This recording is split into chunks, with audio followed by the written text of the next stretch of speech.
I have a very special video for you guys today because joining us is Eddy Mackenzie, who is going to be playing Piglet in Winnie the Pooh Blood and Honey 2. And thank you so much for joining me here.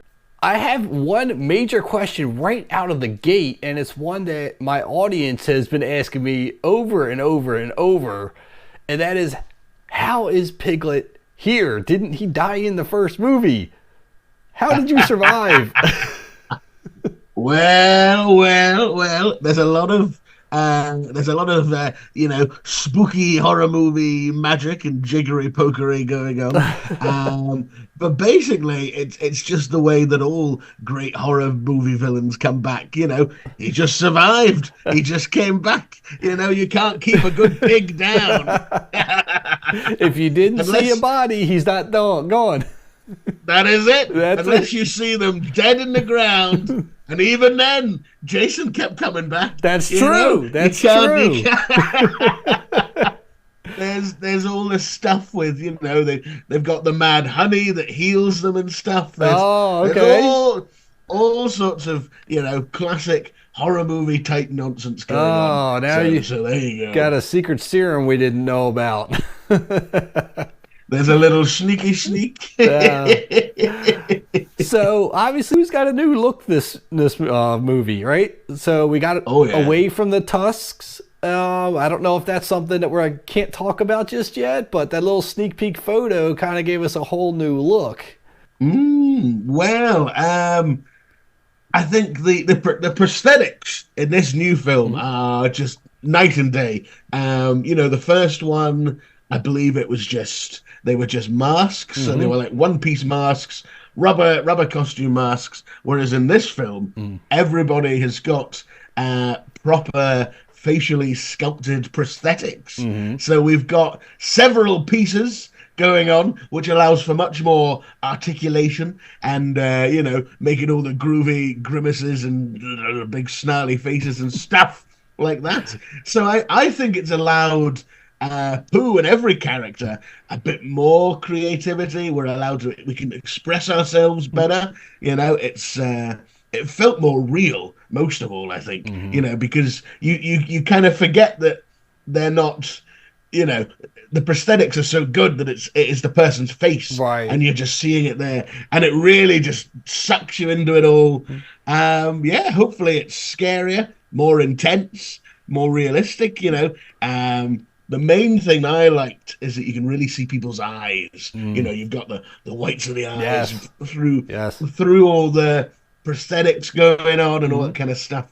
So yeah, hopefully it comes across on screen, but in person it was terrifying. So what did you do to prepare for Piglet? Did you go off of anything that was done in the first film, or did you revert back to the books, or did you just decide, I'm going to make this character my own and just wing it?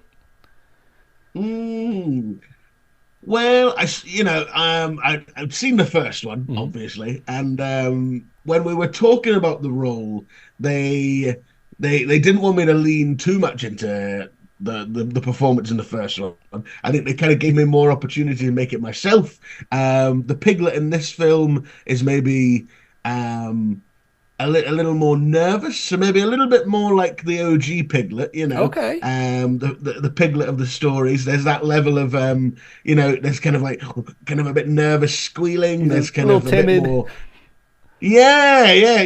Like the first film, both Pooh and Piglet were just stoic, badass, stalking slasher kind of guys. Whereas I think everybody's got a little bit more personality in this one. Okay.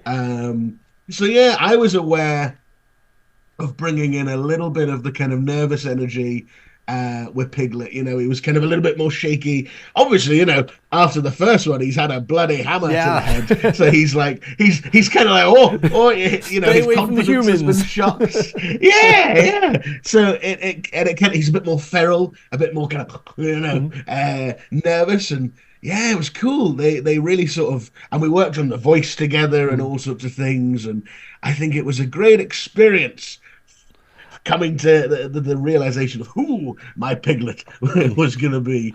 A lot of fun. Well, what is motivating your Piglet in this movie? Well, I mean, almost entirely revenge. Okay. So like in the first one, obviously they were just sort of existing out in 100 Acre Woods, and then the characters obviously come out into the forest and they interact with them, and all the death and destruction goes down. So this time they say, well, they've come hunting for us, and they won't leave us alone, so we've got to get them. And there's a lot of the intention is revenge, and they think, well, that says it all. That's Christopher Robin. He's betrayed us. We're gonna get our own back. They're never gonna give us peace.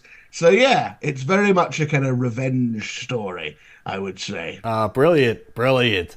So what if anything did you do with the character that might shock an all the audience? What are they gonna see that's gonna be like, wow, I didn't see that coming from Piglet? Ooh, I don't know what would be. As I say, it's definitely more visually grubby. He is a filthy pig. I tell you, the wonderful makeup team kept putting more and more gunk and like snot and gross. It's gross. I would say it's proper like 80s levels of like gunge, gross out, like snot and spit and like this awful little animal man. It's awfully wonderful. That's something I was really aware of, was how like disgusting the whole thing is. So hopefully people are like grossed out in a really good way. How much time did you spend in makeup? Well, we managed to get it down to about an hour and a half was the quickest we got it. Because as I say, there were like multiple pieces. So I would get in costume first, and then there would be a sort of main bit that went over the back, and that was the back of the head and the little ears. So that went on first, and then the whole front took about another hour to get on. So you'd have like, there was a chin piece, and then there were all the bits around the mouth, and then there was multiple forehead pieces, so you can move. This is what I mean, where it gives us all this added kind of articulation. And I think, about an hour and a half was the quickest we got it there. And it was very chill. It was kind of meditative, Right. I would be sat in the chair and they'd be just, and I'd be kind of zoned out and just focused on my own thing. And it was really weird. It was like a spa day, kind of what do you call it? Sensory isolation, kind of deprivation. Yeah, because you're sort of, they cover your nose and your ears, and you're kind of like, and you become something else. It's like getting into a cocoon and then emerging as a different thing. It was really weird. Do you look in the mirror afterwards and like not even recognize yourself? Like, who is this guy? Like, almost scared. Well, yeah, it was weird because they had like, because it was sculpted over my face. I looked in the mirror and I was like, well, it's not me, but it is me. Right. And there was still like weird, like, because it's the same shape, it's the eyes, it's like, and it was like, I had been transformed into some sort of fly type pig man, there'd been a body horror switch up, and I'm like, oh, it's me, but I was a pig. And it was just very surreal, very, and you'd forget, and you'd catch a glimpse of yourself in a mirror and be like, whoa. Well, very spooky. You seem to have this very fun, bubbly personality. Is it hard to get into like a murderous, like crazy pig character? Man, I tell you, that was the hardest part of it, I would say, because I am, I'm a naturally pretty jolly guy. Yeah, I can see. I'm never two steps away from a laugh. It's terrible. So I like, the hardest part for me really was, just like grounding and just kind of just getting into a calm zone, and a lot of work on not breaking, and just like reaching neutral was the struggle, and then getting into like the other side, getting into like aggressive and mean and angry and stuff. So there was a lot of work just getting it to ground zero, Right. and then building it back up. But you know, we were doing like night shoots, and we'd start filming. Maybe it wouldn't be till like 2 a.m. or something. So I'd be in a very weird headspace of like tired and wired, and that kind of helped because I wasn't in a laughing mood by that point. So you're kind of like, oh, and you put the thing on, and you're surrounded by everyone, and there's smoke and darkness, and you get into the zone pretty easy. Like when you're in the environment, it was weird. It was transformative. You know, you do feel a bit feral. When you're in that whole thing, you know, oh, I see what people are doing now.